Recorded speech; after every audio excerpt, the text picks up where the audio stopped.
pour les francophones, nous ne pouvons pas expliquer plus depuis la présentation. I will continue in English now. No, je peux continuer en français.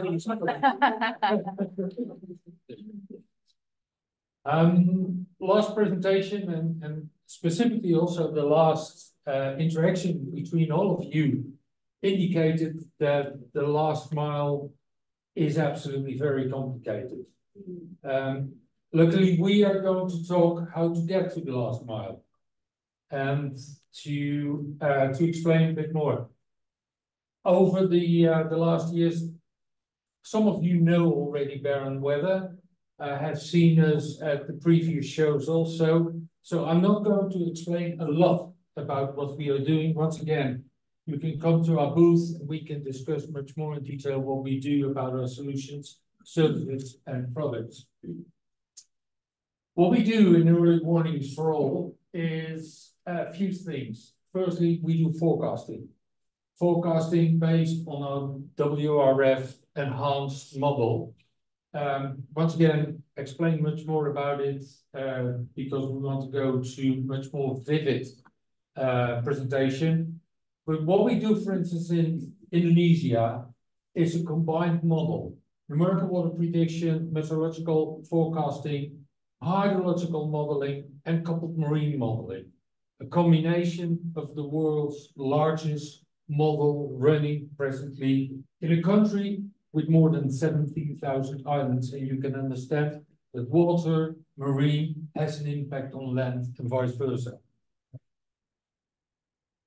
We do the detection with our own radars, H-band, S-band, C-band, and S-band.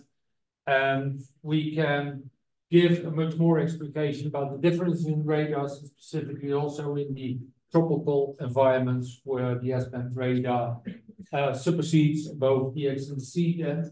But another example is what we do in Morocco, for instance. We just recently won another tender with 3 radars. We are going to install 8 radars. And as you can see, X-band and C-band radars that can integrate completely in one mosaic for the whole of the country. And last in our part is the dissemination, which is also a bit part of the impact-based forecasting and alerting. And as you can see here, it's done by, for instance, laptops, mobile phones, even on the watch. On location where you are, you get your message, and if you're somewhere else, you're not interested in the flooding the other side of the country. Just a few things, but the most important thing is what Brian is going to tell with a model of 3K, what we presently run over South Africa. Thank you. A little bit of a tag team presentation here. Again, my name is Brian Bellew. I'm a meteorologist for Barren Weather. I do demonstrations on the visualization side. I am also knowledgeable on the numerical weather prediction side and also on radar technology, but I'm very familiar with the software. And so I'm running live what a Met department would run. It's called Links. This is the actual software they use for forecasting, for detection, all the things we just talked about. In fact, the previous presentation talked about impact-based forecasting. And what we want to do at Barren is provide the data that's necessary for these meteorologists to use so that then they can analyze what's available both from a forecasting standpoint and then also a detection standpoint. I'll talk more about that. And then have it at their fingertips. And then it also allows them, if they'd like to go live on Facebook, to present the data that they find, or if they want to do it in a studio type environment, or even simply just record it and put it on the website. It's all available in the software. Not going to a third-party software, but it's right here available in our software. So I'm just going to advance a little bit. We had talked, Jan had mentioned that we have our 3-kilometer model running over South Africa. We did this because we have an HPC, high-performance computing system at Barren that runs it over the United States. We're currently running it over Togo for testing. We're running it here over South Africa, just so you guys can see some of the stuff that we're doing. And I did this for temperature, just so you can see the domain that we set up for South Africa. I do want to highlight the fact that we can limit the domain at any size. We can run, as long as you want to run the model for forecasting. It just depends on how much hardware you need, the budget, et cetera, et cetera. but we're gonna do a little forecast here. This is our latest run of the model. This is forecast cloud cover and reflectivity. And what we have is coming up on Thursday afternoon, a disturbance coming out of the northwest. It looks like it's going to provide some convective activity in the middle of the country. So that's something we're going to look for on Thursday. And in terms of impact, what does this mean? Well, first of all, I took a look at the low levels of the atmosphere. So this is the dew point. We have very dry air. This is high desert here. Of course, everybody in the South African Weather Service knows that.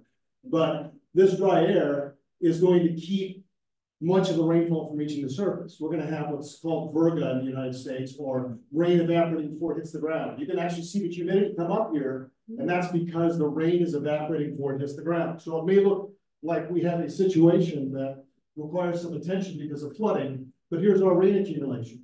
And when these storms come in Thursday afternoon here in just a moment, you'll see that my accumulations on the ground are minimal, 4.8 millimeters, 4.6 millimeters. Now, I'm not going to say it's not impactful. That is what the local Met Service is going to tell me, because she had discussed this a moment ago. This may be important in a desert environment with runoff because it can't be absorbed. I don't know. But I'm giving them the data available to with the high-res models where my highest threats are. And this can be analyzed by the local person, and then they can disseminate the early warnings as necessary with the forecast data. Another thing I thought of, our model, because we have our own modeling team, can provide the variables that are important to the Met Service. So here I'm looking at cloud to ground lightning. Fortunately, it looks like there's not going to be any or very minimal. So that is probably not something that I would alert people to here for the forecast. So there will be a little bit of rain. I didn't want to end with a negative note. I know we're looking for rain here in South Africa. I believe we're in kind of a drought environment. So what I did is I'm bringing up the GFS, a little longer range forecast here, to say that there's a little bit of light at the end of the tunnel. Here I'm using this model and forecasting by the Met Service, because what's going to happen here is we have high pressure below, and we have a little low pressure system moving over Johannesburg, Pretoria area here, a little later in the forecast. This is the beginning of next week, where I'm going to go ahead and advance it and go to the next slide just so I can see where the rainfall might fall. As we get toward Monday, here are the little thunderstorms moving through on Thursday. But as we get toward Monday, you'll see that some reflections or precip will show up around Johannesburg and Pretoria. So hopefully some rain coming here in the longer range forecast. Moving forward, we want to show you some more analysis tools. In the United States, we have our severe weather season right now. It's Tornado Alley.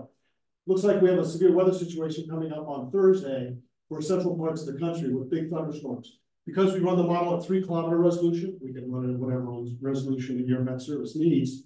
Sure. I can do some real forecasting both of, this is called updraft helicity. This shows me what storms are rotating, what might produce a tornado. That's real value in the United States. And you'll see as we get into Thursday here, we have lots of rotating storms here in this area. Okay, so this is where I'm going to be watching for tornadoes. I will probably put out a watch early on so people know that it's coming. And then we're going to have big hail too. In fact, when I say big hail, I clicked on the actual data to show what the size of the hail will be, because we can spit that out of our model. So you'll see here, hail as big as 13 centimeters. That will destroy cars, homes. So not only tornadoes are a threat, looks like hail is going to be a threat as well. And of course, flooding, we can take a look at all the rain amounts expected as well. So I don't want to take anything away here from what I might need, but depending on what your Met Service needs, we can have our model spit out the variables that help you do your early warnings. Let me go ahead and go to one last thing here. I'm going to go to my analysis side. Our same system can run radar data. So when we talk about detection, this is radar data from last night. I downloaded it. We had a tornado move through Barnesdall, and it killed several people. They had warnings out, but people could not get out of the way in time. But this is the radar data that I can use in the same system to warn people and show exactly what's moving through. So it was this cell out in front of, out ahead of the front there, that came through Barnesdale and caused the tornado. And I have all the radar data that I need to show exactly where that tornado is. Barnesdale got hit at that time. So no matter what, whether it's forecast data, current data, radar data, we have the tools available for early warning. Hopefully that gives you guys an idea. If you have any more questions, I know we're running along here. If you have any questions, come by our booth. I can run the software there. I can answer questions. We can show you what we can show. I know that was quick. Well done. We only have 10 minutes. So. Yeah, right. Thank We you. can